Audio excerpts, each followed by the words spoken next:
రక్తంలో కొవ్వు శాతం ఎక్కువగా ఉందనగానే మనలో చాలా మందికి గుండె జబ్బుల గురించిన కంగారు మొదలవుతుంది. నిజానికి కొవ్వు అనగానే భయపడాల్సిన పని లేదు.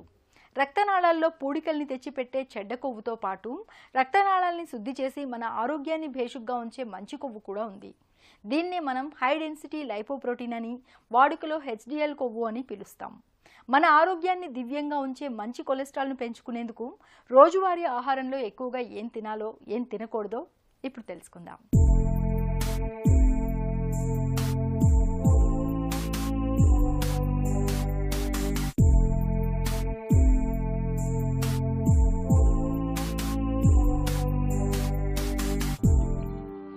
కొలెస్ట్రాల్ నడివయసు దాటిన వారికి ఈ పేరు వెన్నులో వణుకు పుట్టిస్తుంది. నిజానికి కొలెస్ట్రాల్ అనగానే భయపడాల్సిన పని లేదు. వ్యాధికారకాలైన బ్యాక్టీరియాల్లో మంచివి చెడ్డవి ఉన్నట్లే కొలెస్ట్రాల్లో కూడా మంచి చెడు రెండూ ఉన్నాయి. చెడ్డ కొలెస్ట్రాల్ను ఎల్డిఎల్ అని, మంచి కొలెస్ట్రాల్ను హెచ్డిఎల్ అని పిలుస్తారు డాక్టర్లు.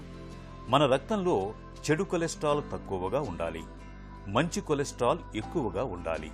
అయితే మనలో చాలా మందిలో మంచి కంటే చెడు కొలెస్ట్రాల్ శాతమే ఎక్కువగా ఉంటూ గుండె జబ్బుల వంటి విపత్తుల్ని తెచ్చిపెడుతుంటుంది. మరి మనకు హాని చేసే చెడు కొలెస్ట్రాల్ను తగ్గించుకొని మనకు మేలు చేసే మంచి కొలెస్ట్రాల్ను పెంచుకునేందుకు ఏం చేయాలి? ఆహారంలో ఎలాంటి జాగ్రత్తలు తీసుకోవాలి? ఏ కొవ్వు పదార్థం తిన్నా, నూనెలు తిన్నా, లేకపోతే వెన్న కానీ నెయ్యి కానీ ఏది తీసుకున్నా శరీరంలోకి ఆ కొవ్వు పదార్థం శరీరంలోకి వెళ్ళిన తర్వాత 4 రకాలుగా విభజన అవుతుందండి. ట్రైగ్లిసరైడ్స్ కింద హెచ్డిఎల్ అంటే హై డెన్సిటీ లైపోప్రోటీన్స్ అంటారు. తర్వాత ఎల్డిఎల్ అంటే లో డెన్సిటీ లైపోప్రోటీన్స్. ఇలా 4గా విభజించబడుతుంది. ఇందులో వీటిలన్నిటిలోనూ హెచ్డిఎల్ అన్నది చాలా ఇంపార్టెంట్, మన శరీరానికి చాలా అవసరము. అది చాలా మంచి కొవ్వు అని కూడా అంటారు. క్లాట్స్ ఫామ్ కాకుండా రక్త ప్రవాహం సరంగా ఉండేలాగా, తర్వాత గైలోమైక్రాన్స్ అంటే కొవ్వు పదార్థాలు రానివ్వకుండా రక్త స్రావణ చాలా బాగుండడానికి ఇవన్నీ తోడ్పడుతూ ఉంటాయి. హెచ్డిఎల్ కొంత యాంటీ ఆక్సిడెంట్స్ కింద, యాంటీ అలర్జెంట్స్ కింద, యాంటీ అగ్రిగెంట్స్ కింద వీటి కింద ఉపయోగపడుతూ ఉంటుంది. కాబట్టి మనకి హెచ్డిఎల్ చాలా అవసరం కూడాను. ఇందులో హెచ్డిఎల్ మోతాదు ఏంటంటే 55 మిల్లీగ్రాములు ఉంటే అది చాలా డిజైరబుల్ లెవెల్ అని అంటాము. 35% ఉంటే అది పర్వాలేదు అనుకుంటామండి. 35 కంటే తక్కువ హెచ్డిఎల్ ఉంటే చాలా డేంజరస్. మన రక్తంలో మంచి కొలెస్ట్రాల్ను పెంచే దివ్యమైన ఆహారాలు కొన్ని ఉన్నాయి. వాటిలో ముందుగా మనం ఓట్స్ గురించి చెప్పుకోవాలి.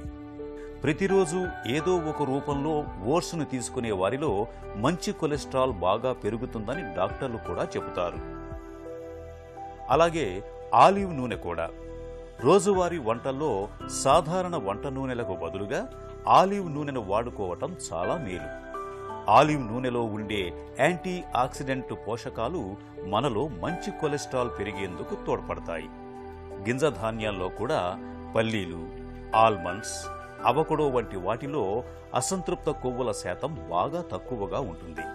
వీటిని తరచూ తీసుకోవటం వల్ల కూడా మనలో మంచి కొలెస్ట్రాల్ శాతం పెరిగే అవకాశం ఉంది. ఓవరాల్గా మనకి హెచ్డిఎల్ కావాలనుకుంటే ఎక్కువగా ఏంటంటే ఇప్పుడు పిండి పదార్థాలు, మాంసకృతులు అది మామూలుగా ఇంధనమే వస్తుంది. దాంట్లో ఏమి హెచ్డిఎల్ ఎల్డిఎల్ లాంటివి రావు. కాబట్టి అవి మోతాదుగా తింటూ ఉండు మన ఇంధనం కంట్రోల్ చేసుకోవడం, ఓవరాల్ క్యాలరీ కంట్రోల్ చేసుకుంటూ ఉండవలసిందే.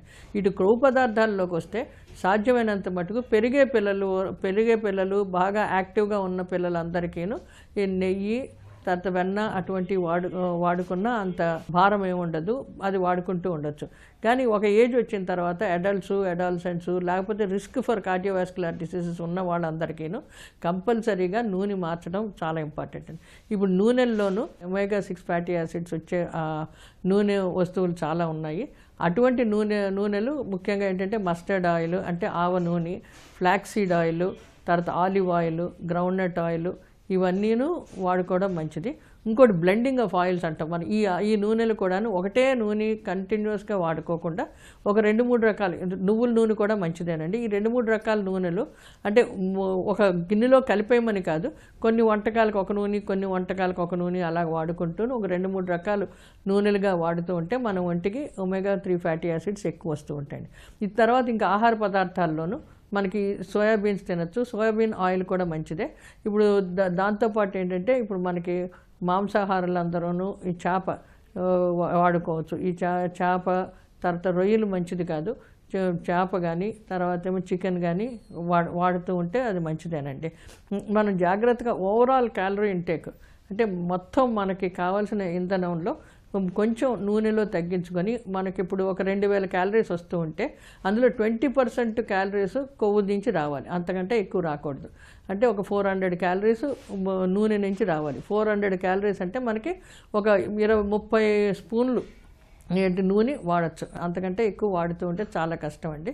ఒక 50 ఏళ్ళు 55 ఏళ్ళ నుంచి వచ్చిన వాళ్ళందరికీ ఎవ్రీ 6 months 3 months ఒకసారి లిపిడ్ ప్రొఫైల్ చెక్ చేసుకొని అవన్నీ మెయింటైన్ చేసుకొని సాధ్యమైనంత మటుకు డైట్ కంట్రోల్ చేసుకుంటే మన మెడికేషన్ హాస్పిటల్స్కి వెళ్ళవలసిన అవసరం లేదండి. ఫ్లాక్స్ సీడ్స్, వీటినే మనం వాడుకలో అనాస గింజలని కూడా పిలుస్తాం. మంచి కొలెస్ట్రాల్ను పెంచటంలో వీటికి సాటి మరేవీ లేవు. అనాస గింజల్లోని పీచు, omega-3 రకానికి చెందిన కొవ్వులు మన రక్తంలో మంచి కొవ్వును బాగా పెంచుతాయి. అలాగే చేపలు కూడా. చేపల్లో కూడా omega-3 రకానికి చెందిన కొవ్వులు సమృద్ధిగా ఉంటాయి. ఇక బ్రాకొలి, క్యాబేజీ, క్యారెట్, గుమ్మడి గింజలు, మొలకెత్తిన గింజ ధాన్యాలు, అరటి, యాపిల్, నారింజ వీటన్నిటిలో కూడా మనలో మంచి కొవ్వును పెంచే గుణం ఉన్నవే. వీటిని మన రోజువారీ ఆహారంలో భాగంగా చేసుకుంటే మనలో క్రమంగా చెడు కొలెస్ట్రాల్ తగ్గిపోయి మంచి కొలెస్ట్రాల్ చక్కగా పెరుగుతుంది.